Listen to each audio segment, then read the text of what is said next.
মক্কার কাফেররা দেখে কোনোভাবে আল্লাহর নবীকে ঠেকাতে পারে না। শেষ পর্যন্ত তারা খাত্তাবের ছেলে ওমরের বাড়িতে গেছে বিশাল বাহিনী নিয়ে।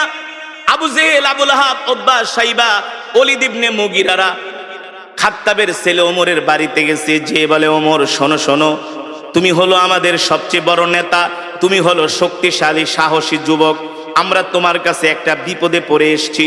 ওমর বলে, কি বিপদ বলো? বলে, এই মুহাম্মদ আমাদের বিরুদ্ধে অপপ্রচার করে, এই মুহাম্মদ বানায়া বানায়া কবিতা বলে সেটাকে কোরআন বলে চালায় দেয়।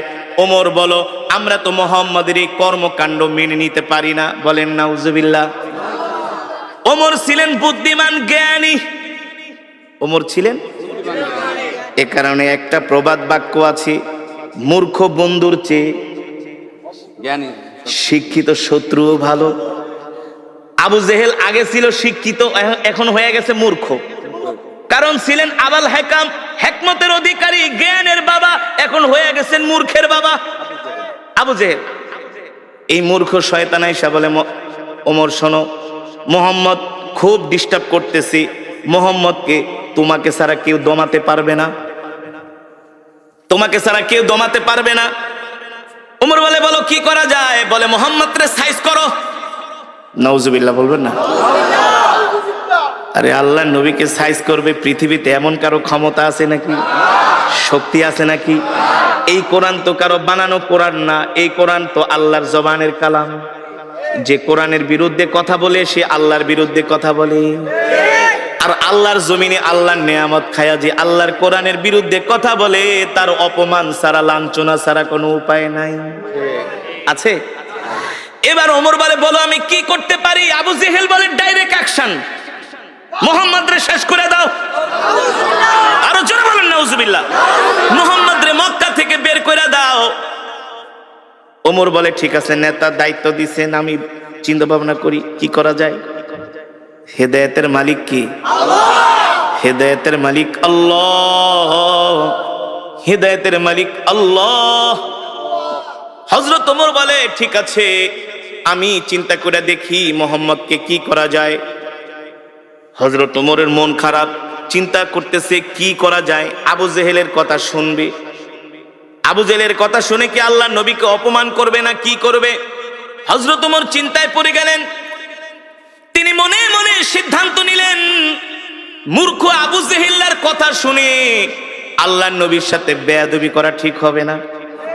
তিনি শিক্ষিত মানুষ, মনে মনে ভাবতেছে, একটা কাজ করি, আগে যাই আমি নিজের চোখে মুহাম্মদকে একটু অবজারভেশন করি, আমি নিজে যে একটু মুহাম্মদকে দেখি, গতিবিধি লক্ষ্য করি, তার সাথে কথা বলি। কারণ একটা মানুষকে শুধু শুধু না যাই না শুই না তার গায়ে হাত দেওয়া, তাকে অপমান করা, এটা মূর্খতা ছাড়া আর কিছুই না। ঠিক কিনা বলে? দেখবেন মূর্খ মানুষ যদি শোনে চিলে কান নিয়ে গেছে, কানের দিকে না তাকায় চিলের পিছনে দৌড়ায়। এমন কিছু স্বভাবের মানুষ সমাজে আছে কি আছে না? ঠিক মক্কার কিছু মূর্খ মানুষরা এই স্বভাবের ছিল। ওমর ছিলেন বুদ্ধিমান, বলে, না না না, আবু জেহেলের কথায় কান দেওয়া যাবে না। আগে আমি মুহাম্মদকে যে নিজের চোখে দেখি, তার সাথে কথা বলি, তারপরে দেখি কি করা যায়। আল্লাহ নবী বাইতুল্লাহ নামাজ পড়তেছেন। হযরত ওমর বিকাল বেলা ঘুটঘুটে অন্ধকার, মাগরিবের সময় না, ওমর মনে মনে চিন্তা করে, সূর্যের আলোতে গেলে আবার মানুষজন দেখবে, মানুষজন দেখা বলবে, ওমর তুমি কি যে মুহাম্মদের সাথে মিলে গেছো। এই কারণে ওমর বলে, আমি মাগরিবের সময় বের হলাম, ঘুটঘুটে অন্ধকার, ঘুটঘুটে অন্ধকার। হযরত ওমর মাগরিবের সময় অন্ধকারে বের হলেন। আস্তে আস্তে করে হাঁটতে হাঁটতে তিনি বাইতুল্লাহর চত্বরে গেলেন, যেটা কাবা শরীফ। কোনটা? যেটা কাবা শরীফ, সেখানে গেলেন।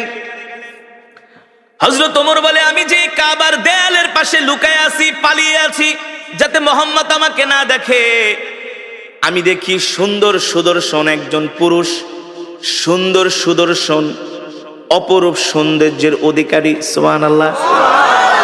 হযরত ওমর বলে, আমি প্রথম মুহাম্মদকে দেখলাম, আমি তার সামনের সাইড দেখি নাই, শুধু পিছনের সাইড দেখছি। তার হাতগুলো এত সুন্দর, তার আঙ্গুলগুলো এত সুন্দর, পিছন থেকে তার কানগুলো এত সুন্দর।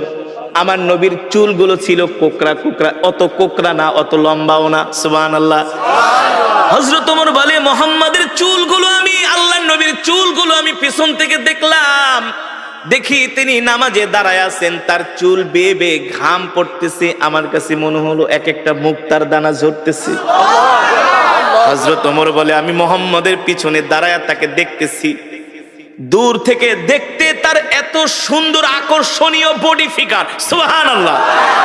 আমার নবী কেমন সুন্দর ছিলেন, কেমন সুন্দর ছিলেন, এমন সুন্দর এমন সুন্দর পৃথিবীতে আল্লাহ তাআলা এত সুন্দর করে পৃথিবীতে কাউকে বানায় নাই, আর বানাবেও না। হযরত ওমর বলে আমি এবার মুহাম্মাদের পিছন দিকে দেখতেছি, মনে আছে নাকি? ওই যে হযরত ওমর বলে আমি বাইতুল্লাহ গেলাম মুহাম্মদকে অবজারভেশন করার জন্য, পরীক্ষা করার জন্য। আবু জেহেলদের কথা শুনে খামাকা মুহাম্মদের সাথে খারাপ ব্যবহার করব না, আগে নিজের চোখে যায় আমি মুহাম্মদকে দেখি আসলে সে ব্যক্তিটা কেমন। এবার হযরত ওমর বলে আমি পিছনে দাঁড়ায় দাঁড়ায় মুহাম্মাদের পিছনের সৌন্দর্য দেখাই আমি পাগল হয়ে গেছি। আল্লাহু আকবার। আরে এত সুন্দর মানুষটা মিথ্যা কথা কিভাবে বলে, এটা তো হইতে পারে না। মক্কার কাফেরা বইলা গেছে এ ওমর, মুহাম্মদ হলো একটা মিথ্যাবাদী, মুহাম্মদ হলো একটা পাগল, বলেন নাউজুবিল্লাহ, মুহাম্মদ হলো একটা জাদুকর। হযরত ওমর বলে আমি পিছনের দিকে তাকায় তাকায় দেখতেছি মুহাম্মদের সৌন্দর্য এত সুন্দর, আর তার চেয়ে বড় সুন্দর হলো মুহাম্মদ এত চমৎকার কইরা কইরা কোরআন পড়ে, কোরআন পড়ে। আল্লাহু আকবার, জোরে বলুন আল্লাহু আকবার। আল্লাহর নবী কোরআন পড়তেছেন, হযরত ওমর পিছনে দাঁড়ায় দাঁড়ায় শুনতেছে, আর মনে মনে ভাবে মক্কার কাফেররা তো আমাকে ঠিকই বলছে, মনে হয় এই লোকটা বানায় বানায় কবিতা বলে, নালে এত সুন্দর ছন্দে ছন্দে কিভাবে সে মিলায় মিলায় বলে। আল্লাহু আকবার। আল্লাহর নবী কোরআন পড়তেছেন, আর ওমর চিন্তা করতেছেন আরে মুহাম্মদ মনে হয় বানায় বানায় কবিতা বলে। আল্লাহর নবী বলে ওমা হুয়া বিকাউলি শাইর কলিলাম মা তুমিনুন। আল্লাহু আকবার। আল্লাহর নবী বলে এ তুমি আমাকে কবি বলতেছো, আমি কবি না, আমি হলাম নবী, যদি তুমি স্বীকার করো ইমানদার হও। আল্লাহু আকবার। ওমর কয় কিরে এই লোকটারে যে আমি কবি বলছি এটা সে জানে কিভাবে? ওমর তো বলতেছে মনে মনে, বুঝেন নাই? কিন্তু আল্লাহ নবী বলতেছে ওমা হুয়া বিকাউলি শাইর, আমি কবি না। ওমা হুয়া বিকাউলি শাইরিন কলিলাম মা তুমিনুন, তোমরা অল্প মানুষই বোঝো যে আমি কবি না, আমি হলাম আল্লাহর নবী, যদি তোমাদের ঈমান থাকে, আর তোমরা অল্প মানুষই ঈমান গ্রহণ করবে। ঠিক কিনা বলেন? হযরত ওমর বলে কিভাবে বললো, কিভাবে সে বুঝলো আমি যে তার নামে বলতেছি সে কবি? এবার হযরত ওমর বলে সে যেহেতু আমার মনের কথা জানা গেছে, তাহলে মনে হয় এই লোকটা হলো একটা গণক, গণকরাই তো মানুষের মনের কথা। আল্লাহ নবী বলেন ওমা হুয়া বিকাউলি শাইর কলিলাম মা তুমিনুন ওয়ালা বিকাউলি কাহিন কলিলাম মা তাযাক্কারুন। আল্লাহু আকবার। এ তুমি আমাকে গণক ভাবতেছো, আমি গণক না, আমি গণক না। তুমি যেটা ভাবতেছো তোমার ভাবা সত্য নাই, আমি হলাম আল্লাহর নবী। ঠিক কিনা বলেন? তানজিলুম মির রাব্বিল আলামিন। আমি গণক না, আমি গণক না, আমি যেটা পড়তেছি সেটা হলো আমার রবের পক্ষ থেকে কোরআন। আল্লাহু আকবার। হযরত ওমর বলে এ লোকটাকে আমি গণক বললাম, সে বলে আমি গণক না, আমি যে তাকে গণক বললাম সেটা কিভাবে জানলো? আল্লাহু আকবার। আবার বলতেছে আমি যেটা তেলাওয়াত করতেছি এটা হলো আমার রবের পক্ষ থেকে আমাকে দেওয়া কোরআন। হযরত ওমর অবাক হয়ে গেল যে আমার মনের কথা এই লোক কিভাবে জানে। এখন রহস্য লাগছে কি লাগছে না? হযরত ওমর বলে এই রহস্যর উদ্ঘাটন আমাকে করতেই হবে, আর যদি রহস্যর উদ্ঘাটন করতে হয় তাহলে তো আল্লাহর নবীর সাথে কথা বলতে হবে, কথা না বলে তো আর রহস্যর উদ্ঘাটন করা যাবে না। হযরত ওমর দাঁড়ায় আছে, আল্লাহর নবী যখন নামাজ শেষ করলেন, আল্লাহর নবী তার হুজরার দিকে যাবেন, হযরত ওমর যায় তার পথ রোধ করলেন, বললেন ইয়া মুহাম্মদ কিফ, ও মুহাম্মদ দাঁড়ান, আপনার সাথে আমার কিছু কথা আছে। আল্লাহর নবী বলে ইমশি মাই, চলেন আমার সাথে, আমার বাড়িতে যেয়ে কথা বলবো। আল্লাহর নবী হযরত ওমরকে নিয়ে বাড়িতে চলে গেলেন। সুবহানাল্লাহ বলে। আল্লাহর নবী হযরত ওমরকে নিয়ে বাড়িতে চলে গেলেন। আল্লাহর নবীর সাথে হযরত ওমর যখন বাড়িতে গেলেন, হযরত ওমর বারবার আল্লাহর নবীর চেহারার দিকে তাকায়, সুবহানাল্লাহ। আর সে নিজে নিজে মাপতেছি, ভাবতেছি, চিন্তা করতেছি, আল্লাহর নবীকে বোঝার চেষ্টা করতেছে। মক্কার সব কাফেরেরা যার বিরুদ্ধে, আমি আজকে তার সামনে। হ্যাঁ, মক্কার কাফেরেরা যার বিরুদ্ধে এত মিথ্যা প্রোপাগান্ডা ছড়িয়েছে, আমি তার সামনে। কিন্তু তার চেহারা দেখলে মনে হয় সে হলো পৃথিবীর সবচেয়ে ভালো মানুষ। তার সাথে কথা বললে মনে হয় তার মতো এত সুন্দর আখলাকওয়ালা, ব্যবহারওয়ালা মানুষ মক্কার জমিনে একজনও নাই। জোরে বলেন আল্লাহু আকবার। আরে জোরে বলুন আল্লাহু আকবার। হযরত ওমর বলে, সেই দিনই আমি আল্লাহর নবীর জবানে কোরআন শুনে আমি ইসলামের প্রতি আমি দুর্বল হতে লাগলাম। দুর্বল হতে?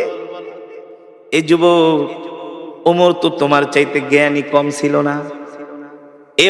এ যুবক, ওমর তো তোমার চাইতে কম বুঝতো না। এ যুবক ও মুসলমান, হযরত ওমরকে বলা হয় মেজাজে ওহী। আল্লাহ তাআলা যার কথা অনুযায়ী কোরআনের মধ্যে 21 জায়গায় আয়াত নাজিল করেছে। আল্লাহু আকবার। সেই ওমর আয়েশা এবার আল্লাহর নবীর কাছে আত্মসমর্পণ করতেছে। কি করতেছে? সেই ওমর আয়েশা বলে, গো আল্লাহর নবী, মক্কার কাফেরদের কথা শুনে অনেক ভুল করছি, আপনার সাথে অনেক শত্রুতা আমি করছি, দুশ্মনী করছি। আর না, আর না, আর না। মক্কার কাফেরেরা তো আমাকে আপনার কল্লা কাটার জন্য বলছে। আপনার কল্লা তো দূরের কথা, আমি ওমরের কল্লাটা আপনার কাছে জান্নাতের বিনিময়ে বিক্রি করে দিলাম। ওমর কালেমা পড়ে মুসলমান হয়ে গেলেন। যুবক, তুমি তো নামাজই পড়ো না, নিজেকে মুসলমান দাবি করো। আছে না সমাজের মধ্যে? মসজিদে মুসল্লি নাই, নামাজ পড়ে না, নিজেকে অনেক বড় মুসলমান দাবি করে। আর হযরত ওমর আল্লাহর নবীর হাতে হাত রেখে কালেমা পড়ে মুসলমান হয়ে গেলেন। হযরত ওমর মুসলমান হওয়ার পরে হযরত ওমর বলে, আল্লাহর নবী আমাকে অনুমতি দেন, আমি মক্কার সব গোত্রের মানুষের কাছে যে দ্বীনের দাওয়াত দিব। আল্লাহর নবী বলে, ওমর আস্তে আস্তে। হযরত ওমর বলে, আস্তে আস্তে কে? আপনি কি সত্য নবী না? চলে বলেন সুবহানাল্লাহ। আমি অবশ্যই সত্য নবী। বলে, আপনি যদি সত্য নবী হয়ে থাকেন, আজ থেকে আমি ওমর ঘোষণা দিলাম, আমার জান, আমার মাল, আমার সম্পদ সব আমি আল্লাহর রাস্তায় দিয়ে দিলাম। আমি আপনার হয়ে গেলাম, আমি আপনার হয়ে গেলাম। ওগো নবী, আমি আপনার হয়ে গেলাম, আমার সব কিছু আল্লাহর রাস্তায় দিয়ে দিলাম। আপনি আমাকে অনুমতি দেন, আমি মক্কার সব কাফেরদের কাছে যায় দ্বীনের দাওয়াত দিব। হযরত ওমরের ঈমান চলে আসছে, পাওয়ার হয়ে গেছে, ঈমানের পাওয়ার। এখন আর আল্লাহ ছাড়া কাউকে ভয়। মুসলমানদের দ্বিতীয় খলিফা নাম কি? ওমর রাদিয়াল্লাহু। জোরে বলুন, নাম কি? ওমর কে? সারা পৃথিবীতে এখন যত রাষ্ট্রপ্রধান আছে, এই সব রাষ্ট্রপ্রধানদেরকে ওমর পকেটে নিয়ে ঘুরতে পারে। সারা পৃথিবীর রাষ্ট্রপ্রধানদের মাথায় যে ঘিলু আছে, এই ঘিলু ওমরের বাম আঙ্গুলের ভিতরে ছিল। সারা পৃথিবীতে যত আধুনিক রূপকার যা হয়েছে, রাস্তাঘাট, কালভার্ট, ব্রিজ, সারা পৃথিবীকে আজকে যেভাবে সাজানো হয়েছে, সব হযরত ওমরের পরিকল্পনা। জানেন, এই যে নাইট গাটের যে প্রচলন, খাল খনন করার যে প্রচলন, তারপরে আপনার সেনাবাহিনী গঠন করার যে প্রচলন, দেশের সীমান্ত পাহারা দেওয়ার যে বিএসএফ, বিডিআর, যে সীমান্তের অতন্দ্র প্রহরী, এই সব কিছু গঠন করেছিলেন হযরতে ওমর। সব করেছিলেন মোল্লারা। কারা কারা কারা কারা? মোল্লারা। হ্যাঁ, হযরত ওমর কে? তিনি খাত্তাবের ছেলে ওমর। তোমার মতো আমার মতো এই ছোটখাটো নেতা না। ওমরকে দেখলে ইবলিস শয়তান পর্যন্ত ভয় পাইতো। এই ওমর কে? যাকে বলা হয় মেজাজে ওহী, যাকে বলা হয় মেজাজে ওহী, এই ওমর কে? আল্লাহু আকবার। এখনো কালেমা পড়ে মুসলমান হয় নাই। ওমর ছিল আল্লাহর নবীর সবচেয়ে বড় দুশমন। সবচেয়ে বড় কি? মক্কার আবু জেহেল এসে ওমরকে খেপায় দিছে, ওমর তোমার মতো একটা সাহসী যুবক থাকতে মুহাম্মদ আমগো ধর্মের 12টা বাজায় ফেলাইতেছে। তুমি খাত্তাবের ছেলে ওমর, তোমার রক্তের দাম আছে, তোমার বংশের দাম আছে। মুহাম্মদ মানুষ যার আশেপাশে কেউ নাই, সেই শুধু একটা কোরআন দিয়া পুরা মক্কাটারে জ্বালায় ফেলাইতেছে। এটা ওদের ভাষা, ওদের ভাষা। মোহাম্মদ রে থামাও, মোহাম্মদ রে দমাও, মোহাম্মদকে সামনে বাড়াইতে দিও না। আমরা এত বড় বড় নেতা থাকতে মোহাম্মদ আমাদের সামনে এসে আমাদের ধর্মের নামে এসে অপপ্রচার করে যায়, এটা ওদের ভাষা। আসলে তো অপপ্রচার না, আল্লাহর নবী তো কোরআনের প্রচার করে, ঠিক কিনা বলেন? আল্লাহর নবী বলছেন, আল্লাহ তাআলা বলছে, হাবিব ইয়া আইয়ুহার রাসূল বাল্লিগ মা উনজিলা ইলাইকা মির রাব্বিক ওয়া ইল্লাম তাফআল ফামা বাল্লাগতা রিসালাতা। বাংলাদেশের কিছু মানুষ মনে করে শুধু ওয়াজ করা হুজুরদেরই দায়িত্ব। কিছু মানুষ মনে করে না যে ধর্মের কথা শুধু হুজুররা বলবে, না, ধর্মের কথা শুধু হুজুররা বলবে না। ইসলাম ধর্মটা আল্লাহর কাছ থেকে হুজুররা লিস্ট নেয় নাই। এই ধর্মের কথা বলা, কোরআনের কথা বলা, রাসূলের হাদিসের কথা বলা প্রত্যেকটা ঈমানওয়ালা মুসলমানের দায়িত্ব, কর্তব্য, ঠিক কিনা বলেন? আপনি একটা কলেজের, আপনি একটা স্কুলের প্রিন্সিপাল, আপনার দায়িত্ব হলো আপনি আপনার ছাত্রদেরকে কোরআনের কথা বলবেন, তাদেরকে দ্বীনের কথা বলবেন। আপনি একটা কলেজের অধ্যাপক, আপনি একটা কলেজের ভিসি, আপনি একটা ভার্সিটির ভিসি, আপনার দায়িত্ব হলো আপনি আপনার ছাত্রদেরকে দ্বীনের কথাগুলো বলবেন। আপনি দেশের প্রধানমন্ত্রী, আপনি রাষ্ট্রপতি, আপনি এমপি, আপনি মন্ত্রী, আপনি চেয়ারম্যান, আপনি মেম্বার, আপনি সমাজের অনেক বড় নেতা, আপনারও দায়িত্ব হলো কোরআনের কথা বলা, ঠিক কিনা বলেন? ঠিক না? এখন তো কিছু সাধারণ মানুষ মনে করে শুধু হুজুররাই বলবে, সব হুজুরদেরই কাজ। না, প্রত্যেকটা মুসলমানকে আল্লাহ তাআলা দুনিয়ার জমিনে কেন পাঠিয়েছেন? আল্লাহ তাআলা প্রত্যেকটা মুসলমানকে দুনিয়ার জমিনে পাঠিয়েছেন তার দ্বীনের দাওয়াত দেওয়ার জন্য, ঠিক কিনা বলেন? আল্লাহর নবী আল্লাহ তাআলা তার উপর কোরআন নাজিল করলেন আর বললেন, ইয়া আইয়ুহার রাসূল বাল্লিগ মা উনজিলা ইলাইকা মির রাব্বিক ওয়া ইল্লাম তাফআল ফামা বাল্লাগতা রিসালাতা ওয়াল্লাহু ইয়াসিমুকা মিনান নাস ইন্নাল্লাহা লা ইয়াহদিল কওমাল ফাসিকিন। আল্লাহ রাব্বুল আলামিন বলেন, নবী আমি আল্লাহ আপনার উপর যেই কোরআন নাজিল করেছি, এই কোরআন নিয়ে শুধু আপনি ঘরে বসে থাকবেন না। এই কোরআন শুধু আপনাকে একা তেলাওয়াত করার জন্য নাজিল করা হয় নাই। এই কোরআন শুধু বাবা মারা যাবে 40 দিন পরে 10 জন ইমাম দাওয়াত দিয়া গরু কেটে 40টা খাওয়াবে আর খতম পড়াবে, এই কারণে আল্লাহ কোরআন দেয় নাই। বছরে 1 মাস শুধু রমজান মাসে খতমে তারাবি পড়বেন আর হুজুরদেরকে দাওয়াত দিয়ে 1 খতম কোরআন পড়াইবেন। আল্লাহ শুধু এই কারণে কোরআন দেয় নাই। এই কোরআন এত সস্তা কোরআন না, এই কোরআন এত সস্তা জিনিস না। পৃথিবীর ইহুদি খ্রিস্টানরা সব কিতাবের মধ্যে তারা 2 নাম্বারই করেছে, হাত দিয়েছে, কিন্তু আল্লাহর কোরআনে এখনো হাত দিতে পারে নাই। কথা বলেন না কেন? তা বোঝেন না কেন? এটা এত সস্তা কোরআন না যে কোরআনের তেলাওয়াত শুনলে পাথরের মতো হৃদয়টা মোমের মতো গলে যায়, ঠিক না? আল্লাহ তাআলা বলে, হাবিব আপনাকে যে কোরআন দেওয়া হয়েছে, এই কোরআন দিয়ে আপনি মক্কার জমিনে কাফেরদেরকে দাওয়াত দেন। এই কথা শুধু আল্লাহ তাআলা তার নবীকে একা বলেন নাই, এই কথা আমাকেও বলা হয়েছে, আপনাকেও বলা হয়েছে। এই মাহফিলে যত যুবক আছেন সবার উপরে এই কোরআনের দাওয়াত দেওয়ার দায়িত্ব একা শুধু আমার উপরে না, শুধু আলেমদের উপরে না, প্রত্যেকটা কলেজ, ইউনিভার্সিটি, স্কুল থেকে শুরু করে যত সরকারি কর্মকর্তা আছে, বেসরকারি কর্মকর্তা আছে, সবার দায়িত্ব হলো আল্লাহর কোরআনের কথা বলা, আল্লাহর কোরআনের দাওয়াত দেওয়া, ঠিক কিনা বলেন? আল্লাহ তাআলা তার হাবিবকে ডাক দিয়ে বলে, হাবিব আপনি কোরআনের কথা বলে যান। আল্লাহর নবী আল্লাহর নির্দেশ পায়া ঘরে বসে থাকেন নাই, কোরআনের দাওয়াত দেওয়ার জন্য ঘর থেকে বের হয়ে গেছি। আল্লাহর নবী আবু জেহেলকে ডাক দিয়া বলে, চাচা আমি আল্লাহর নবী, আল্লাহ আমাকে হেদায়েত দিয়ে মক্কার জমিনে পাঠাইছে। ও আবু জেহেল চাচা আপনি কালেমা পড়ে মুসলমান হয়ে যান। আবু জেহেল বলে, মোহাম্মদ তুমি নিজে বানায় বানায় কবিতা বলো আর কোরআন বইলা চালায় দাও, তোমার মতো মিথ্যাবাদীকে আমি নবী মানতে পারবো না। বলেন নাউজুবিল্লাহ।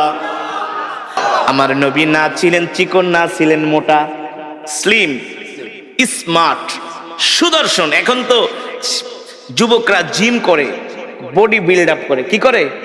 জিম করে। জিম, নামাজ নাই, রোজা নাই, হাফ প্যান্ট পরে শুধু জিম করে সারাদিন, বডি বিল্ড আপ করে। যুবক তোমার নবী কে জানো? পৃথিবীর করছে। আল্লাহু আকবার। শুধু সুন্দর নয়, পৃথিবীর যত মেধা, যত জ্ঞান, যত ইলম, উতিতুল ইলম, যত জ্ঞান আছে সব জ্ঞান দিয়া আল্লাহ আমার নবীকে দুনিয়াতে পাঠিয়েছেন। আল্লাহু আকবার। রাষ্ট্র পরিচালনা করার যোগ্যতা কি? রাষ্ট্র পরিচালনা করার যোগ্যতা, ময়দানে যুদ্ধ করার দক্ষতা আমার নবীর যেমন ছিল, পৃথিবীর এমন কোন যোদ্ধা, এমন কোন রাষ্ট্রপ্রধান আজ পর্যন্ত আসে নাই, আসবেও না। সব দিকে আমার নবী ছিলেন 100-তে 100। জোরে বলেন সুবহানাল্লাহ। এই কারণেই আম্মা জান আয়েশা বলেছেন, মিশরের রমণীরা, মিশরের প্রেসিডেন্টের স্ত্রী, আজিজ মিস্ত্রির স্ত্রী জুলাইখা রানিং প্রেসিডেন্ট মিশরে। কোথায়? পয়গম্বর ইউসুফ আলাইহিস সালামের চেহারা দেখা পয়গম্বরের জন্য পাগল হয়ে গেছে, পাগল হয়ে গেছে। আমি যখন মিশরে পড়াশোনা করতাম, আমি মাঝে মাঝে কায়রোতে যেতাম, কায়রোর বাজারে। তো মাঝে মাঝে কায়রোতে যাওয়ার পরে এত সুন্দর মিশরের পুরুষগুলো, সব এক সাইজ। কয় সাইজ? দেখতে যেমন একেবারে এক সাইজ, এমন সুন্দর, এমন সুদর্শন, যেটা ভাষায় প্রকাশ করার মতো না। তো পুরুষের সৌন্দর্য যদি এমন হয়, তো রমণীরা কেমন হইতে পারে? এবার চিন্তা করেন তো, জুলাইখা কেমন সুন্দর। সে পয়গম্বর ইউসুফের চেহারা দেখে পাগল হয়ে গেছে। জুলাইখার বান্ধবীরা চিঠি লেখছে, এ জুলাইখা, কার জন্য পাগল হলি? তুই একটা প্রেসিডেন্টের স্ত্রী হইয়া সাধারণ একটা গোলামের জন্য পাগল হয়ে গেছস। জুলাইখা বান্ধবীদেরকে পত্র লেখছে, এই দূর থেকে সমালোচনা করিস না, সামনে আইসা একটা নজর দেখা যা, ক্র্যাশ খেয়ে যাবি, ক্র্যাশ, পাগল হয়ে যাবি, নজর ফিরাইতে পারবি না। সুবহানাল্লাহ। জোরে বলুন সুবহানাল্লাহ। জুলাইখা ছিলেন চালাক, বুদ্ধিমতী। তার বান্ধবীদেরকে ডাকছে, আয়, দূরে থেকে তো আমারে গালাগালি করো, সামনে এসে দেখা যা, এক ঝলক দেখা যা, এক নজর দেখা যা। জুলাইখার বান্ধবীরা আসছে, সবার হাতে আপেল দিয়েছে। কি দিয়েছে? আপেল আর ছুরি দিছে। যেই গোলামে লেগা পাগল হইছি, একটু পরে এই গোলাম এদিক দিয়ে যাবে, এক নজর দেখবি, বেশি না। কয় নজর? এক নজরের বেশি দেখা যাবে না, নিষেধ। বারবার তাকানো যাবে না। জুলাইখার বান্ধবীরা গেলে পাগল হয়ে গেছে। কি এমন পুরুষ যেটা একেবারে এক নজর দেখা লাগবে? কি এমন সৌন্দর্য?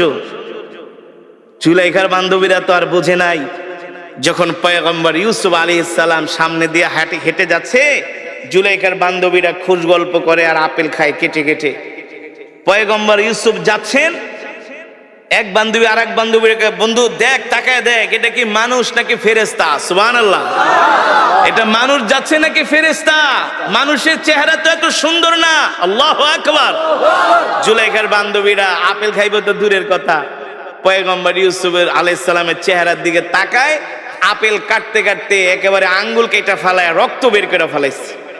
কিন্তু তার নজর চেহারার থেকে নজর ফিরাতে পারে না। জুলাইখা ছিলেন বুদ্ধিমতী, সেও কিছু তাকাই আছে এক নয়নে। জুলাইখা ডাক দিয়ে, কিরে, আপেল খাবি না ওই গোলামডারে দেখবি? জুলাইখা সব বান্ধবীরা হাতের দিকে তাকায় দেখে আঙ্গুল কেটে ফেলাইছে, রক্ত পড়তেছে। জুলাইখাকে, ব্যাপার কি? পিছনের থেকে না গালাগালি করছিলি, পিছনের থেকে না ভৎসনা করছিলি, এখন তারে দেখার পরে চোখ ফিরাইতে পারস না, আঙ্গুল কেটে ফেলাইছস, কারণ কি? জুলাইখার বান্ধবীরা, বান্ধবী রে, মাপ চাই, ভুল করছি, সরি। এই গোলাম যে এত সুন্দর জীবনেও কোনোদিন ভাবতে পারি নাই, মনে হয় এটা মানুষ না, আসমান থেকে ফেরেশতা আইসা পড়ছে। আল্লাহু আকবার। জোরে বলেন আল্লাহু আকবার। আম্মা জান আয়েশা সিদ্দিকা রাদিয়াল্লাহু তাআলা আনহা বলেন, মিশরের রমণীরা পয়গম্বর ইউসুফের চেহারা দেখে আঙ্গুল কাটতে কাটতে, আপেল কাটতে কাটতে তারা আঙ্গুল কেটে ফেলেছে, তারা রক্তাক্ত হয়ে গেছে। আমার স্বামী মুহাম্মদ সাল্লাল্লাহু আলাইহি সাল্লামের চেহারা যদি তারা দেখতো, আঙ্গুল কাটতো না, আপেল কাটতো না, কলিজা কেটে ফেলতো, কলিজা। তারপরে আল্লাহর নবীর চেহারা থেকে নজর ফিরাতে পারতো না। আকবার। এমন সুন্দর চেহারা আল্লাহ আমার নবীকে দান করছে। আমার নবী যেটা করছেন সেটাই ফ্যাশন। সেটাই কি ফ্যাশন। আমার নবী যে স্টাইলে চুল কেটেছেন সুন্নত তরিকা, বাংলাদেশের আর্মিরা সেভাবে চুল কাটে। কারা? আর্মিরা চুল কাটে। আমি মিশরে গিয়ে থাইল্যান্ডে গিয়েছিলাম একটা প্রোগ্রামে। থাইল্যান্ডের রাজধানী ইয়ালা থেকে 800 কিলোমিটার দূরে, যেখানে 75% মুসলমান। প্রতি মহরম মাসে সেখানে একটা প্রোগ্রাম হয়। সারা পৃথিবী থেকে তারা আন্তর্জাতিক যারা কারি সাহেব আছে তাদেরকে দাওয়াত দিয়ে দিয়ে তারা মহরম মাস 10 তারিখ আছে না, তারা প্রোগ্রাম করে। সেই থাইল্যান্ডের মুসলমানরা প্রত্যেকটা থাই মুসলিম ছেলেদের চুল দেখি ছোট ছোট। আর যখন ব্যাংককে আসি এক একটার চুলে দেখি ডেঙ্গুরের বাসা, বল্লার বাসা, পাখির বাসা, হ্যাঁ হনুমানের মতো দেখা যায়। তো আমি থাইল্যান্ডের মুসলিম যুবকদেরকে জিজ্ঞেস করলাম, তোমরা এইভাবে চুল কাটো কেন? সবাই দেখি এক সাইজ চুল। বলে এটা হলো নবী মুহাম্মদ সাল্লাল্লাহু আলাইহি সাল্লামের সুন্নাহ। জোরে বলেন সুবহানাল্লাহ।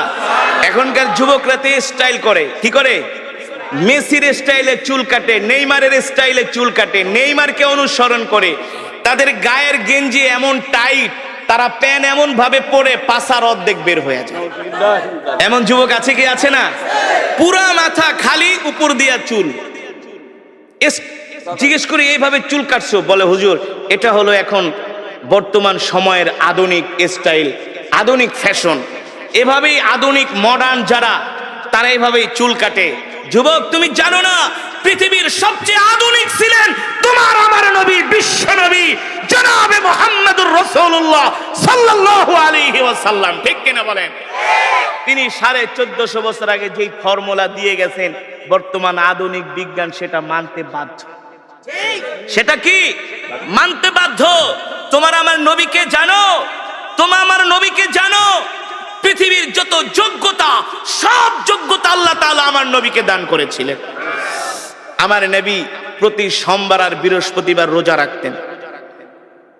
আপনি এখন ডাক্তারের কাছে যান, আপনাকে তারা বলবে যদি সুস্থ থাকতে চান তাহলে ফাস্টিং করেন। ফাস্টিং যাকে বলে কিটো ডায়েট, মানে আপনি বেশি বেশি না খায়া থাকবেন।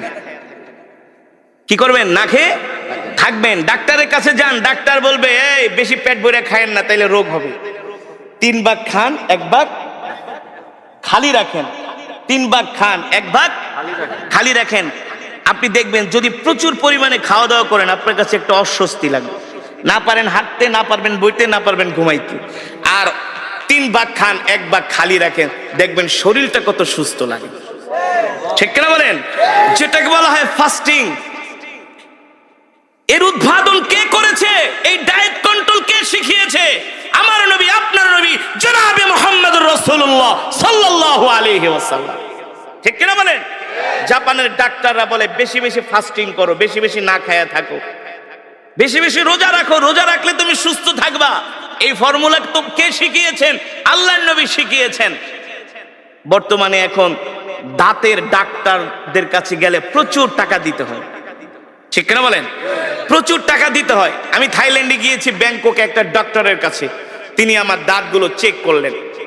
থাইল্যান্ডের রাজধানী ব্যাংকক, একেবারে ব্যাংককের পাশেই সুকুম্বিত একটা জায়গা আছে সেখানে। আর থাইল্যান্ড হলো পৃথিবীর সবচেয়ে চিকিৎসার দিক থেকে বর্তমানে 5 নম্বরে আছে পুরা পৃথিবীতে, অল পৃথিবীতে, স্বাস্থ্যের দিক থেকে, চিকিৎসার দিক থেকে। তো আমাকে এক ভক্ত বলে, হুজুর থাইল্যান্ডে আইছেন, আমাদের দেশের শিল্পপতিরা তো আসে থাইল্যান্ডে ডাক্তার দেখাইতে, তা আপনি যেহেতু আইছেন একটু ডাক্তার দেখাইবেন নাকি? আমি বলি ভাই এত টাকা পয়সা তো আমার নাই। টাকা চিন্তা করেন কে, সব আমি দিব, আপনি শুধু ডাক্তার দেখান। আমি যে মসজিদের জুমা পড়ে গাজীপুর শ্রীপুরে একটা মসজিদ, আমার মসজিদের যিনি সভাপতি হাজার হাজার কোটি টাকার মালিক, তো সে শুনছে আমি থাইল্যান্ডে গেছি। হুজুর আপনি যতদিন থাকেন থাইল্যান্ডে আমার হোটেল আছে, আপনার জন্য হোটেল ভাড়া, খাওয়া দাওয়া সব ফ্রি। ফোন দিয়ে আগে হুজুর কোনো চিকিৎসা করবেন কিনা, তাহলে করে আসেন, সব পেমেন্ট আমি করে দেবো। তো চিন্তা করলাম আমার দাঁতে একটু সমস্যা, দাঁতটা থাইল্যান্ডে দেখা যায়, থাইল্যান্ডের দাঁতের চিকিৎসা খুব ভালো। তো আমি একটা ডেন্টালিস্টের কাছে গেলাম। তা আমি তো আর থাই ভাষা বুঝি না, ইংলিশ বলতে পারি, ওরা ইংলিশটাও ততটা বোঝে না। কিন্তু প্রত্যেকটা ভালো ভালো হসপিটালে এক এক দেশের ভাষা ট্রান্সলেট করার জন্য এক এক দেশের লোক থাকে। যেমন আমাদের অনেক বাঙালি থাইল্যান্ডের হসপিটালে আছে, আমি যেটা বাংলায় বলবো সে সেটা ডক্টরকে থাই ভাষায় অথবা ইংলিশ ভাষায় তাকে বুঝিয়ে দিবে। তো তিনি আমার দাঁত দেখা চেক করলেন, এক্স রে করলেন। এক্স রে করার পরে ডাক্তার বলতেছে, তোমার ওই বাঙালিকে ডাক দিয়া কয়ে, এটা কেঠার তোদের দেশের? উনি বলতেছেন উনি হচ্ছে রিলিজিয়ান পার্সন, অর্থাৎ আমাদের ধর্মগুরু। মানে আমরা বলি না হুজুর, ইংলিশে বলে যে রিলিজিয়ান পার্সন, ধর্মগুরু, ধর্ম চর্চা করে, ওনাকে যেভাবে হোক বুঝাচ্ছে। পরে বলতেছে যে ওর দাঁত তো কোনো সমস্যা নেই, খুব ভালো আছে। পরে ডাক্তারটা বলল কি যে আচ্ছা আমি বুঝলাম না, তোমাদের যত মুসলমান আমার কাছে আসে, যত পেশেন্ট যাদের দাড়ি আছে, টুপি আছে, এমন যাদেরকে আমি আজ পর্যন্ত দাঁত চেক করছি, 100-র মধ্যে বলে আমি 90টাই ভালো পাইছি, 90টারই ভালো পাইছি। তো সে আমাকে হাসে হাসে হুজুর একটা মজার ঘটনা ঘটছে। কি বলে, ডাক্তার আপনার দাঁতটা চেক আপ করে বলতেছে আপনার দাঁত খুব ভালো আছে। বলে আপনাদের মতো মানুষদের নাকি দাঁত যত চেক করে, থাইল্যান্ড মুসলিম হোক, থাইল্যান্ডের হুজুর যারা আছে সবার, বলে সবার দাঁত ভালো, কারণটা কি? পরে আমি বলি ভাই, এর রহস্য হলো আমি প্রতিদিন 5 ওয়াক্ত নামাজে 5 বার, কয়বার 5 বার মেসওয়াক করি। যখন থেকে রসুলের হাদিস পড়েছি, যখন থেকে বুঝ হয়েছে, তখন থেকে এই মেসওয়াক ছেড়ে দেই নাই। রসুলের হাদিস, আপনি যদি এই মেসওয়াক করেন আপনার পেটের কোনো রোগ থাকবে না, লিভারের কোনো রোগ থাকবে না, স্টোমাকে আপনার কোনো রোগ থাকবে না। মেসওয়াক করার কারণে আপনার লিভার, আপনার পিত্ত, আপনার পেটের মধ্যে আরো যত মেশিন আছে, পার্টস আছে, এই মেসওয়াক করার কারণে আল্লাহ তাআলা আপনার পেটটাকে ভালো রাখবেন, সুস্থ রাখবেন। মোট কথা আপনার পেটের কোনো রোগ হবে না। এটা হলো দুনিয়ার উপকার। আখিরাতের উপকার কি? যে মেসওয়াক করবে আল্লাহ তাআলা ইন্তেকালের সাথে সাথে তাকে বিনা হিসাবে জান্নাত দিয়ে দিবে। এই মেসওয়াক করার 70টার উপরে উপকার আছে। মেসওয়াকের 70টার উপরে উপকারিতা, 70টা এই মেসওয়াক আল্লাহর নবী কয়, আমি যেভাবে মেসওয়াক করি, আমার সাহাবীরা যেভাবে মেসওয়াক করতেছে না, আল্লাহ তাআলা মেসওয়াক করা আমার উম্মতের উপর ফরজ করে দেয়। বুঝতে পেরেছেন? এই কথাগুলো কেন বললাম? এই কথাগুলো বলার কারণ হলো আজকে আমরা পৃথিবীর জমিনে অনেক হীনমন্যতায় ভুগি, হতাশায় ভুগি যে আমরা মুসলমানরা শেষ হয়ে গেছি। আল্লাহর নবী বলে, না না না, ও উম্মত, তোমরা আমাকে অনুকরণ করো। আমি নবী হলাম তোমাদের জন্য আদর্শ, তোমরা আমাদের আদর্শে আদর্শবান হও। তোমরা আমার সুন্নতগুলো মানো, তোমরা আমার সুন্নতগুলো চর্চা করো। তোমাদের ঘরের মধ্যে, সমাজের মধ্যে আমার সুন্নতগুলো তোমরা জিন্দা করে দাও। দেখবা তোমাদের ঘরগুলো জান্নাতের টুকরায় পরিণত হয়ে গেছে। ঠিক কিনা বলেন?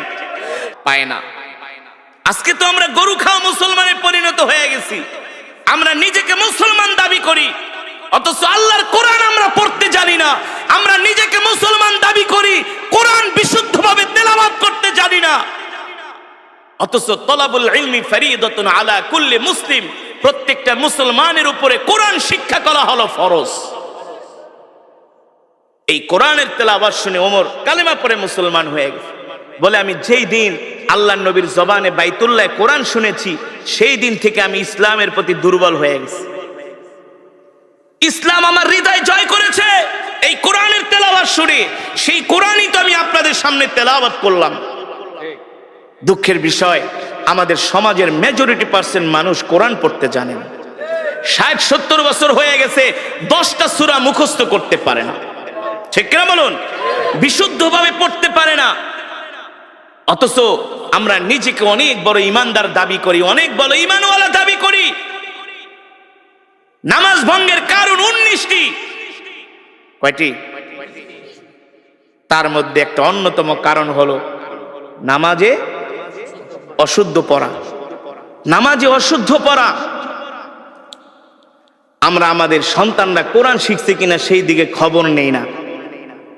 ইংরেজি শিক্ষক রাখি সন্তানের জন্য মাসে 5,000 টাকা বেতন দিয়া। কথা বলেন। ইংরেজি শিক্ষক রাখি 5,000 টাকা বেতন দিয়া, গণিতের শিক্ষক রাখি 6,000 টাকা বেতন দিয়া, ছেলেকে বাংলায় অনার্স করাই, ইংলিশে অনার্স করাই, মাস্টার্স করাই, ডক্টরেট করাই, পিএইচডি করাই। আর কোরআন শিখানোর জন্য মসজিদের মুয়াজ্জিনকে জায়গা, হুজুর আমার ছেলেরে পড়াইবেন? কয় পড়ামু। বেতন কত? কয় বেশি না, 500 দিতে পারেন। কত? তাও মাসে, বছরে 6 মাস বাকি। কথা কন। নিজেও কোরআন পড়তে পারে না, সন্তানকেও কোরআন শিখায় নাই। অথচ রাসূলের সাহাবীরা কেমন ছিলেন জানেন? তারা আল্লাহর নবীর কাছে আয়েশা কোরআন নিয়ে বসে থাকতেন। কোরআন এখনো সেই ধারাবাহিকতা চালু আছে। মসজিদে নববীর প্রতিটা পিলারে পিলারে কিন্তু কোরআনের মক্তব। পুরো মসজিদে নববীতে 1200-এর উপরে মক্তব আছে। মক্তব এখন তো বাংলাদেশে মক্তব বন্ধই হয়ে গেছে। আগে ছোটবেলায় দেখতাম ফজরের পরে ইমাম সাহেব ঘোষণা করতো, এই মক্তবের ছাত্র ছাত্রীরা তাড়াতাড়ি করে মক্তবে আসো। ঠিক না? ইমাম সাহেবের কাছে যে আগে আমরা কায়দা পড়তাম, সিপারা পড়তাম, কোরআন শরীফ পড়তাম। বাড়িতে আসার সময় 10 মিনিট জোরে জোরে সূরা মুখস্থ করে সালাম শিখাইতো, যে বাড়িতে যায় আগে মা বাবাকে সালাম দিবা। আজকে আমরা আমাদের সন্তানদেরকে কোরআন শিখাই না, দিন শিখাই না, নিজেও শিখি না, সন্তানদেরকেও শিখাই না। এই কারণে আমাদের সন্তানগুলো দিন দিন নষ্ট হয়ে যাচ্ছে। হচ্ছে না?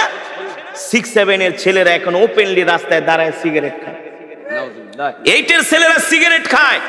ইন্টারের ছেলেদের পকেটে এখন সিগারেটের প্যাকেট থাকে, গাঞ্জার প্যাকেট থাকে। ঠিক কিনা বলেন? বানিয়ে বলছি। 6-7 এর পোলাপান সিগারেট খায়। এই সিগারেট খাও কাকে? আপনার বাপের টাকা দিয়ে খাই? আপনার বাবার টাকা দিয়ে খাই? আপনি বলার কে? আমার বাবার টাকা দিয়ে আমি সিগারেট খাই। আস্তাগফিরুল্লাহ। আমার সন্তানগুলো এমন বেয়াদব কিভাবে হলো? কারণ কি? আমরা তাদেরকে ধর্মীয় শিক্ষা দিচ্ছি না, দ্বীনি শিক্ষা দিচ্ছি না। আগে তো দরকার ছিল সন্তানদেরকে দ্বীনি শিক্ষা দেওয়া। কথা বলেন। রাগ করতেছেন? আজকে স্কুল কলেজে কি হচ্ছে? ধর্মীয় শিক্ষা তো নাই, ধর্মীয় শিক্ষা নাই। আমি বানিয়ে বলছি। এই যে কোরআন আমি পড়লাম, আমাদের সন্তানরা 10টা সূরা মুখস্থ পড়তে পারে না। উচিত তো ছিল আমাদের সন্তানদেরকে আগে কোরআন শিখানো, দিন শিখানো। অবশ্যই অবশ্যই আমার সন্তান কলেজে পড়বে, ইউনিভার্সিটিতে পড়বে, আমার সন্তান ডাক্তার হবে, ইঞ্জিনিয়ার হবে, বড় ব্যবসায়ী হবে, বড় নেতা হবে। এটা আমার গর্ব, এটা আমার গর্ব। কিন্তু কোরআন না শিখলে তো আমার সন্তান সব শিক্ষা পরে আমার সন্তান বিপদগামী হয়ে যাবে, দিন হারা হয়ে যাবে, ইসলাম হারা হয়ে যাবে। এ কারণেই তো ওই দিনকে দেখলাম টেলিভিশনের মধ্যে অনেক অভিভাবক কান্না করে বলতেছে, আমরা স্কুল কলেজের এই কারিকুলাম শিক্ষা ব্যবস্থা চাই না। বলে কেন? বলে এই শিক্ষা ব্যবস্থার মধ্যে শিখার মতো কিছুই নাই। ঠিক বানায় বলছি? বলুন আমি বানিয়ে বলছি? এই কথাগুলো কেন বললাম? আমাদের সন্তানদেরকে যদি ধর্মীয় শিক্ষা দেওয়া না হয়, এই কোরআন যদি না শেখানো হয়, আর 1, 2, 3 যুগ পরে দেখবেন যে জেনারেশন গুলো আসবে, আপনি মসজিদ বানাইবেন কিন্তু মুসল্লি পাইবেন না। আপনি মসজিদ বানাইবেন, টাইলস লাগাইবেন, এসি লাগাবেন, মসজিদের 300 হাত দূরে বসে আপনার ছেলেরা চায়ের দোকানে বাংলা সিনেমা দেখবে আর গাঁজা খাবে। এখন তো সেটাই হচ্ছে। কথা বলেন? সেটা হচ্ছে। মসজিদ পাকা হচ্ছে, মসজিদ সুন্দর হচ্ছে, কিন্তু মুসল্লি নাই। আছে? আমি চাঁদপুর এক মাহফিলে গেছি, মতলব, চাঁদপুর মতলব, মায়া চৌধুরীর এলাকা। মায়া চৌধুরীর এলাকা 50 ডেক খিচুড়ি রান্না করছে। আমি ইমাম সাহেবের কই, মাশাআল্লাহ আপনার এলাকা তো সব ধর্মবীর মুসলমান। কয় হুজুর বোঝেন না, 50 ডেক খিচুড়ি আনছি কি এমনি নাকি? আমি কই মাশাআল্লাহ। মানুষ 20-30 হাজার। কয় হুজুর বেশি না, 40 বছর ধরে ওয়াজ করাই, সব ওয়াজ শুনতে আয় পড়ে। আমি বলি লোকজন? কয় সব আমগো এলাকার আশেপাশে, ম্যাক্সিমাম এলাকার সমাজের 2-4 গ্রাম দূরে, আর বেশিরভাগ আমাদের এলাকারই, সব ঢাকায় ঢুকায় থাকে, সবাই আয় পড়ছে। হ্যাঁ, তো ভালো কথা। খুব ধার্মিক, খুব ধার্মিক, খুব ওয়াজ শোনে হুজুর। আপনি 3 ঘন্টা ওয়াজ করলো একজন লোক উঠবো না, যত ওয়াজ করবেন। আর একটা হুজুর এমন কেরাত পড়বেন, মাইক মুখ ফাড়া লাইবেন, আর একটা হুজুর এমন ওয়াজ করবেন একবারে যাতে মানুষ ঘরের থেকে দূরে আয়া পড়ে। মাশাআল্লাহ। আমি কই তাইলে ইমাম সাহেব ওয়াজে তো অনেক লোক হয়, আপনি বললেন আপনার সমাজের মানুষ খুব ধার্মিক, মাশাআল্লাহ, তো মসজিদের কি অবস্থা? আপনি দেখেন না কত বড় মসজিদ, টাইলস মাইলস, গ্রামের ভিতরে এসি লাগাইছি, বুঝেন না? তো ফজরের নামাজের কি অবস্থা? কোন নামাজের? কোন নামাজের? কয় হুজুর কি বলবো, দুঃখের কথা, অনেক দুঃখের কথা। এতক্ষণ তো পুরা ফাল পারছে, খিচুড়ি খাওয়া, এই করায় সেই করায়। হুজুর কি কমু? হ্যাঁ হুজুর কি কমু, খাই 80 করে, 80 ঘর পর্যন্ত, বুঝেন নাই? খাই 80 ঘরে, মানে 80 বাড়ির থেকে বাটিতে ইমাম সাহেবকে খাবার পাঠায়, তো ভালোই খান। হ্যাঁ খুব মহব্বত করে। তো মুসল্লি হুজুর ফজরের নামাজে 8 জন মুসল্লিও হয় না। জুমার নামাজে হুজুর উজুখানেও জায়গা দেওয়া যায় না, মাঠ ঘাট সব বইরা যায়। তো জুমার নামাজে যদি জায়গা দেওয়া না যায়, ওয়াজ মাহফিলে যদি 50 ডেক খিচুড়ি রান্দে খাওয়ান, তো ফজরের নামাজে 8 জন মুসল্লিকে, কারণ কি? কারণ কি? এখন আর ইমাম সাহেব কথা বলে না। আমি বলি শোনেন, রসুলের হাদিস, মানুষ যখন ধর্ম শিক্ষা থেকে দূরে সরে যাবে, আস্তে আস্তে করে ধর্ম শিক্ষা থেকে যখন দূরে সরে যাবে, দিন থেকে যখন দূরে সরে যাবে, তখন তাদের অন্তরটা পাথরের মতো শক্ত হয়ে যায়। তখন আর তাদের কাছে ইবাদত মজা লাগে না। ওয়াজে মানুষ আসে যে হুজুরে কেমনে টান দেয়, কেমনে সুর দেয়, একটু দিঘাই, হাসায় না, কাদায় না, লাফায়, বুঝলেন নাই? রং ঢং দেখতে আসে।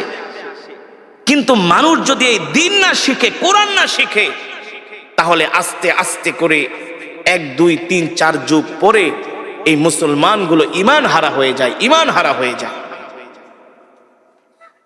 এই কারণে আমাদের সন্তানদেরকে দিন শিখাতে হবে, নিজেও কোরআন শিখতে হবে, সন্তানদেরকেও কোরআন শিখাতে হবে। হযরত ওমর এই কোরআনের পাগল হইয়াই তিনি কালেমা পড়ে মুসলমান হয়ে গেছে, এই কোরআনের পাগল হইয়া, কোরআন শুনা। এই কারণে আমি আপনাদের হাতে ধরি, পায়ে পড়ি। আজকে আমাদের স্কুল কলেজের সন্তানগুলো নষ্ট হয়ে যাচ্ছে, কারণ ধর্মীয় শিক্ষা তাদের মাঝে নাই। আগে আমাদেরকে ধর্মীয় শিক্ষা তাদেরকে দিতে হবে, ঠিক কিনা বলেন? 1 2 বছর 3 বছর আগে তাদেরকে কোরআন শিখাতে হবে, দিন শিখাতে হবে, আদব কায়দা শিখাতে হবে, ভদ্রতা শিখাতে হবে, সভ্যতা শিখাতে হবে। এগুলো ধর্ম শিক্ষা ছাড়া বিকল্প কোনো পথ। এ কারণে আপনারা রাগ করবেন না, আমাদের সন্তানদেরকে অবশ্যই আমরা স্কুল কলেজে পড়াবো, কিন্তু আগে আমরা ধর্মীয় শিক্ষাটা দিব, ঠিক কিনা বলেন? রসুলের শিক্ষা দিব, ওহির শিক্ষা দিব। তাহলে আমার সন্তান ডাক্তার, ইঞ্জিনিয়ার হলেও কখনো আমার সন্তান বিপদগামী হবে না, বিপদগামী হবে না। অনেক অভিভাবক আইসা বলে হুজুর একটা তাবিজ দেন, কি হয়েছে? আমার সন্তান একেবারে গাঁজা নেশা করতে করতে অ্যাডিক্টেড হয়ে গেছে, গাঁজা নেশার প্রতি এতটা অ্যাডিক্টেড হয়েছে, নষ্ট হয়ে গেছে। হুজুর কিছু তাবিজ টাবিজ দেন, পানি পড়া দেন। আমি বলি ভাই তাবিজ কেন? আমার এই বাইকটাও যদি তাবিজ বানায় খাওয়ান কোনো লাভ হবে না। আগে দরকার ছিল আপনার সন্তানকে ধর্মীয় শিক্ষা দেওয়া, কোরআন শিক্ষা দেওয়া, ঠিক কিনা বলেন? এ কারণে আমি যে কোরআনের তেলাওয়াত করলাম, কোরআন থেকে বয়ান করলাম, এর মূল মেসেজ কি? আমরা নিজেরাও কোরআন শিখবো, সন্তানদেরকেও কোরআন শিখাবো। রাজি আছেন ইনশাআল্লাহ? রাজি আছেন ইনশাআল্লাহ? আমরা কে কে নিজেরাও কোরআন শিখবো, সন্তানদের কোরআন শিখাবো? হাত উঠে আল্লাহকে দেখান। লিল্লাহে তাকবীর, লিল্লাহে তাকবীর। আল্লাহ কবুল করুন, বলি আমিন।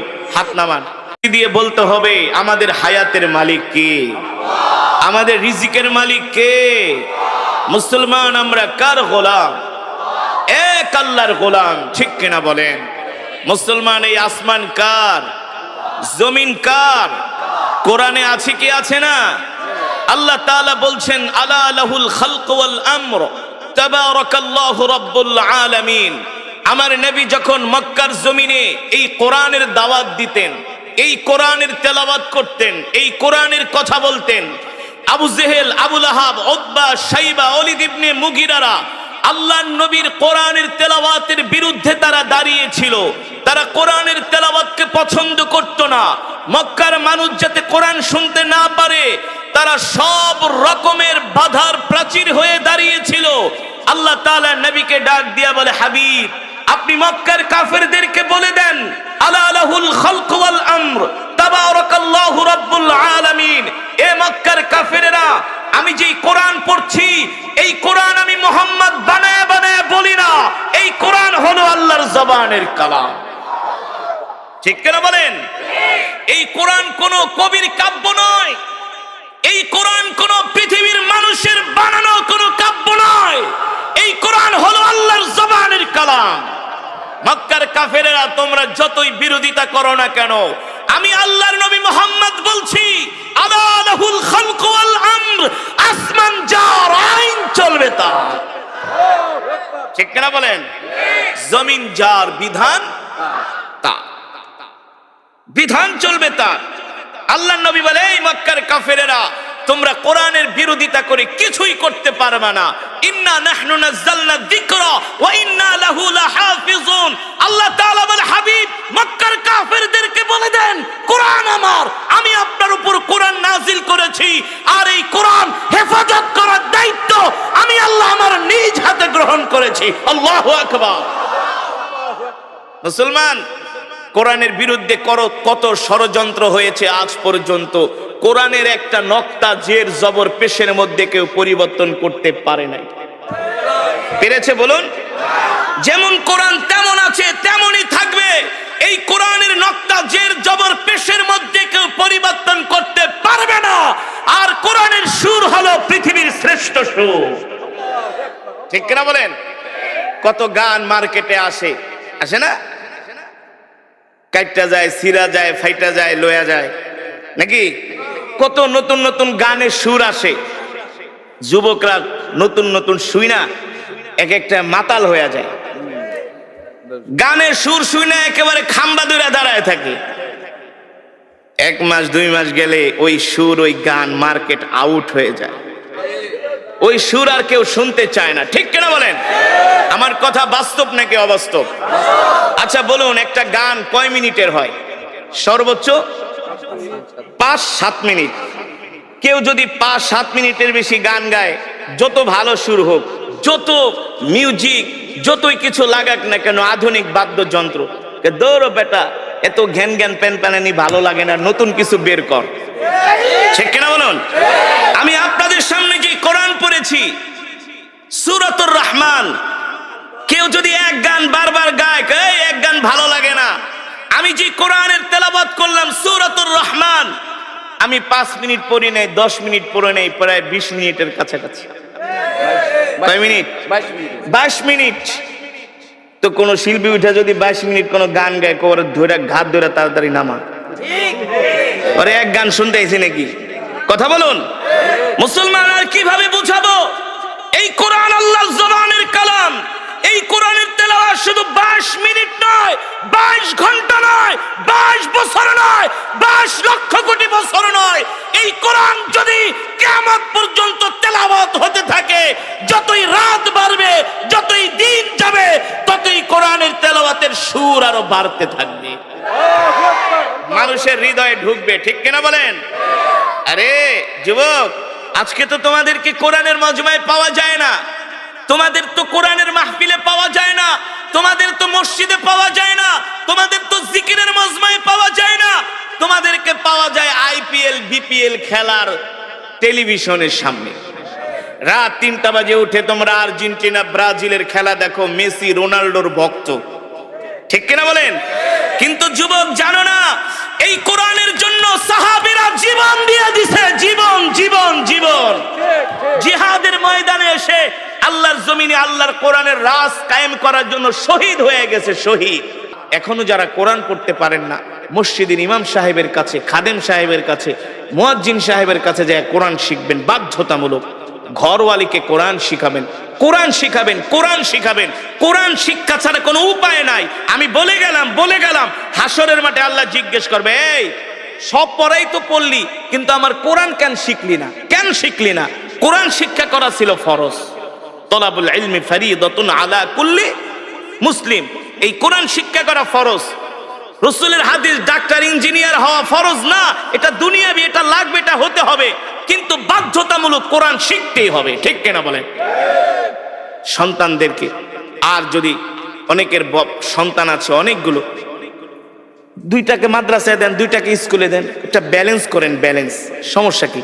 সন্তানদেরকে আলেম বানান, হাফেজ বানান, সবগুলারে জেনারেল শিক্ষিত বানায়েন না। দুই সন্তানদের একটা মাদ্রাসায় পড়ান, আপনি ইন্তেকাল করলে আপনার কবরের পাশে যায় সূরা ইয়াসিন তেলাওয়াত করবে, আপনার জন্য দোয়া করবে, বুলেটের গুলি মিট যাবে সন্তানের দোয়া। আপনি মসজিদ থেকে ইমাম সাহেব ভাড়া করে নিয়ে দোয়া করাইবেন, আর আপনার সন্তান যদি আপনার জন্য দোয়া করে, দুইজনের দোয়া কোনোদিনই এক। আপনার সন্তান তো আপনার জন্য দোয়া করার সময় তার বুকটা ফেটে যাবে, ফেটে যাবে যে আমার বাবা শুয়ে আছে। আর ইমাম সাহেব যতই বুজুর্গ হোক, তাড়াতাড়ি করে দোয়া করে, নাহলে একটু বেশি করুক, করার পরে হাদিয়া নিয়ে চলে যাবে। আর সন্তান প্রতিদিন আপনার জন্য সূরা ইয়াসিন পড়ে দোয়া করবে, অটো অটো নেক আপনার কবরে যাবে। এই কারণে সন্তানদেরকে কলেজ ইউনিভার্সিটি তো পড়াবেন, মাদ্রাসায়ও পড়ায়েন, আলেম বানায়েন। দুইজন আমি অনেক জায়গায় দেখেছি, ভাই জজ, ভাই অনেক বড় ব্যারিস্টার, কিন্তু আরেক ভাই আলেম। ওই আলেম হওয়ার কারণে, একজনে আলেম হওয়ার কারণে আরো দুই তিনজন তার সোহবতে থাকতে থাকতে আলহামদুলিল্লাহ ধার্মিক হয়ে গেছে। ব্যালেন্স করেন, ব্যালেন্স। সবগুলারে শুধু স্কুল কলেজে পড়ায়েন না, দু একটার মাদ্রাসায়ও পড়ান, আল্লাহর কাছে দোয়া করেন। আলেম হওয়া এত সোজা না, এই ওহির জ্ঞান আল্লাহ সবাইকে দেয় না, সবাইকে দেয় না।